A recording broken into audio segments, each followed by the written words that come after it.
जय हिंद। देखिए, आज हम इस वीडियो में बात करेंगे कि क्या अब यह देश कॉन्स्टिट्यूशन से नहीं बल्कि एक शरिया लॉ से गवर्न होगा।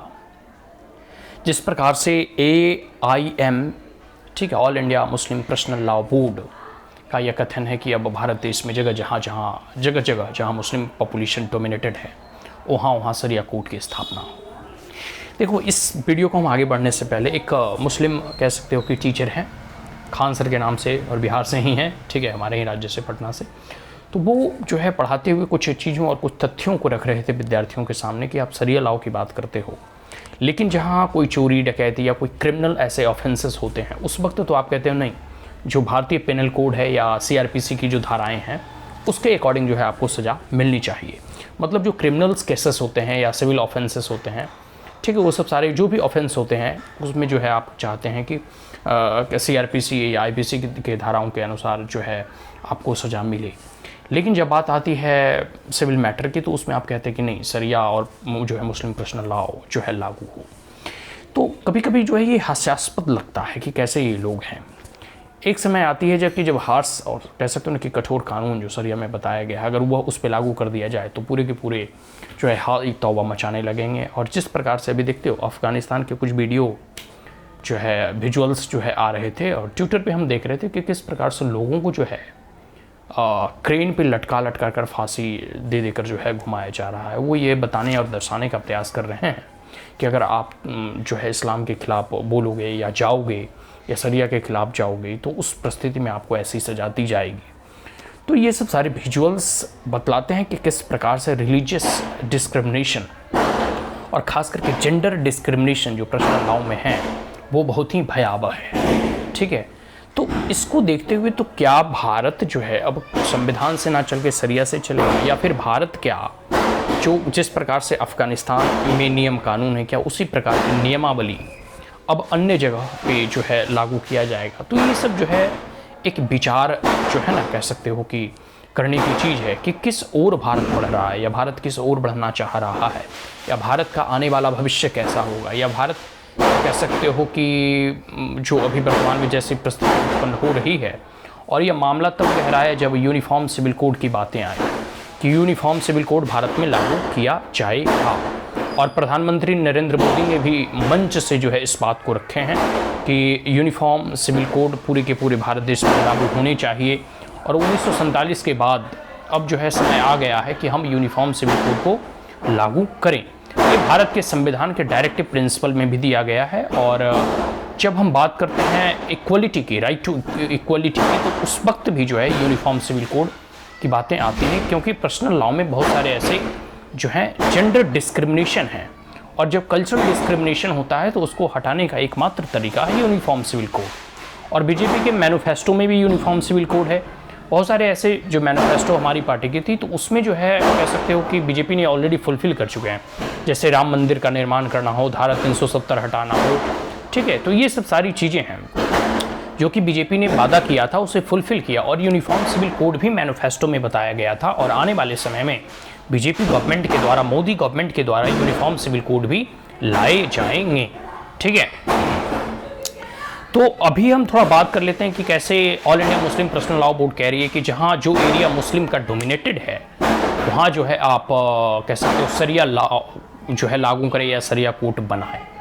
एक एग्जांपल दे देता हूँ अपने गृह राज्य और अपने डिस्ट्रिक्ट नवादा की। तो नवादा में आप देखोगे तो पार नवादा, ठीक है, पुल पार करोगे तो कुछ एरिया जो स्पेसिफिक है खास करके वहाँ जो है मुस्लिम डोमिनेटेड या मुस्लिम की पॉपुलेशन अधिक है। वर्तमान समय में, आने वाले समय में वहाँ हिंदू की जनसंख्या बढ़ेंगे क्योंकि वो शहर है और अर्बनाइजेशन की ओर बढ़ रहा है, तो वहाँ स्वाभाविक सी बात है जनसंख्या और बढ़ेगा। लेकिन वर्तमान में वहाँ मुस्लिम जो है डोमिनेट करते हैं। उस पर्टिकुलर एरिया की मैं बात कर रहा हूँ, पार नवादा की। तो वहाँ की जो स्कूल्स हैं, वहाँ स्कूल में देखोगे तो संडे को छुट्टी नहीं मिलता बल्कि शुक्रवार को छुट्टी मिलता है। तो आप हर जगह ऐसे कई एक बिहार के ऐसे गाँव हैं या फिर पंचायत हैं जहाँ अगर आप देखोगे तो इस प्रकार के जो है, जबकि भारतीय संविधान में या फिर जो कह सकते हो गेस्टेड हॉलीडे होता है वो संडे को होता है, लेकिन जहाँ भी थोड़ी भी बहुत भी मुस्लिम की पॉपुलेशन अधिक बढ़ी तो वहाँ शरिया के कानून धीरे धीरे लागू होने प्रारंभ हो जाते हैं। और ये स्कूल के एग्जाम्पल्स तो हमने एक उदाहरण के तौर पे दिया है कि किस प्रकार से संडे को छुट्टी ना होकर के शुक्रवार की छुट्टी होती है। और ये सिर्फ गवर्नमेंट स्कूल की बात नहीं कर रहा हूँ, वहाँ जितने भी प्राइवेट इंस्टीट्यूशन भी रन करते हैं उसे भी मानने के लिए बाध्य किया जाता है।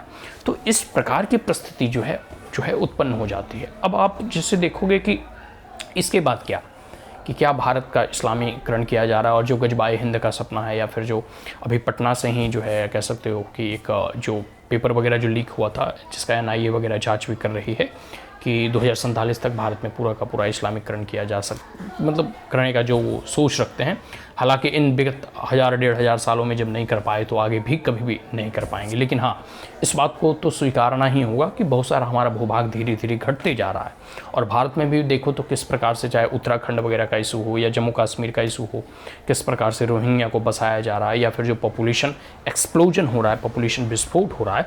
तो आने वाले समय अगर इसी प्रकार पॉपुलेशन इनबैलेंस होते रहे और एक पार्टिकुलर कम्युनिटी का पॉपुलेशन इसका एक्सप्लोजन इसी प्रकार बढ़ता रहा, तो may be in future Bharat जो है फिर जो है, अगर यहाँ अधिक पॉपुलेशन एक पार्टिकुलर कम्युनिटी का बढ़ा और इस्लामिक कह सकते हो कि लोगों का बढ़ा, तो may be in future they will demand again one another Pakistan. ठीक है, तो इस चीज़ों को जो है देखते हुए समझना होगा। और एक कह सकते हैं कि एक समाज को परिवर्तनशील होना चाहिए। और हिंदू समाज में जितनी भी कुरीतियाँ थी, चाहे सती प्रथा हो गया, बाल विवाह हो गया, बहुत सारे, हर एक समाज में कुछ ना कुछ लूफहोल्स या फिर कुछ ना कुछ कुरीतियाँ होती हैं। तो समय और परिस्थिति के अनुसार उसमें परिवर्तन होना आवश्यक है, और समय और परिस्थितियों के अनुसार उसमें जो है ना बदलाव होते रहना चाहिए। और अगर जो समाज अपने आप को परिवर्तित नहीं करता है वो धीरे धीरे नष्ट हो जाता है। तो अगर आप इस बात का अगर आप विश्लेषण करोगे तो भारतीय समाज उन्मुखी समाज रही है, हमेशा इसमें परिवर्तन होते रहे हैं। और ये एक विकासशील समाज कह सकते हो कि अगर कुछ चीज़ें हमें खामियां हैं तो हम उसे ग्रेजुअली धीरे धीरे सुधारते हैं। लेकिन कुछ एक आपके ही देश में अगर कुछ एक हिस्सा और कुछ एक हिस्से की कम्युनिटी अड़ियल रवैये पर अड़े रहते हैं, तो इस प्रकार से पूरे के पूरे देश की और राष्ट्र की विकास और उन्नति बाधित होती है। ठीक है कि नहीं, हम तो एक ही पार्टिकुलर किताब के अकॉर्डिंग ही जो है चलेंगे, अन्य जितनी भी सारी चीज़ें हैं उसे हम नहीं मानेंगे। तो ये सब सारी चीज़ें जो है देश की उन्नति और प्रगति में बाधा उत्पन्न करती है, क्योंकि फिर तो कॉन्स्टिट्यूशन का रिलेवेंस ही नहीं रहेगा। और फिर जिस प्रकार से कह सकते हो कि जेंडर डिस्क्रिमिनेशन वगैरह आप देखोगे तो सुप्रीम कोर्ट ने ट्रिपल तलाक वगैरह को जो बैन कर दिया है। प्रधानमंत्री नरेंद्र मोदी ने कहा कि बताइए, आप अगर किसी घर में रह रहे हो और आपके घर में 4-5 सदस्य हो परिवार में, और आपके लिए एक अलग नियम हो और अन्य सभी सदस्यों के लिए अलग नियम हो, तो क्या उस घर में भेदभाव उत्पन्न नहीं होगा? तो ये स्वाभाविक सी बात है, होगा। और जब रिलीजियस या कल्चरल डिस्क्रिमिनेशन की बात करते हैं तो बहुत सारे हर एक समाज में होता है ऐसे कल्चरल और कह सकते हो कि रिलीजियस डिस्क्रिमिनेशन होते हैं, जेंडर डिस्क्रिमिनेशन होते हैं, और समय के साथ इसमें परिवर्तन जरूरी है। और कई एक ऐसे इस्लामिक नेशंस में हैं जहाँ यूनिफॉर्म सिविल कोड लागू है और वहाँ जो है बहुत पहले से लागू है। ठीक है, तो भारत में भी लागू होने चाहिए। लेकिन यहाँ जब बात आती है ना कि सरिया कोर्ट की ओर भारत बढ़ रहा है, तो वही जो है खान सर वाला जो हम बयान देंगे कि भाई आप बताओ कि हर चीज़ में फिर CRPC या IPC की धाराओं के तहत और अकॉर्डिंग जो है फिर आपको सज़ा मिलती है, तो इन पार्टिकुलर सिविल केसेस में क्यों ना एक कॉमन जो है लॉ होना चाहिए सभी के लिए। ठीक है, और कुछ मैंने एग्जांपल आपको नवादा का दिया, तो किस प्रकार से जो है चीज़ें डोमिनेट करती है। तो आने वाले समय में इन सब चीज़ों को लेकर जो है बीजेपी भी जागरूक है, और प्रधानमंत्री नरेंद्र मोदी हमेशा इन सभी चीज़ों को माइन्यूटली ऑब्जर्व कर रहे हैं, क्योंकि उन्हें जो है खुद मालूम है कि किस प्रकार से जो भारत का इतिहास रहा है और आने वाला भविष्य भारत का कैसा होगा। ये सब सारी चीज़ों का वो बखूबी मूल्यांकन करते हैं।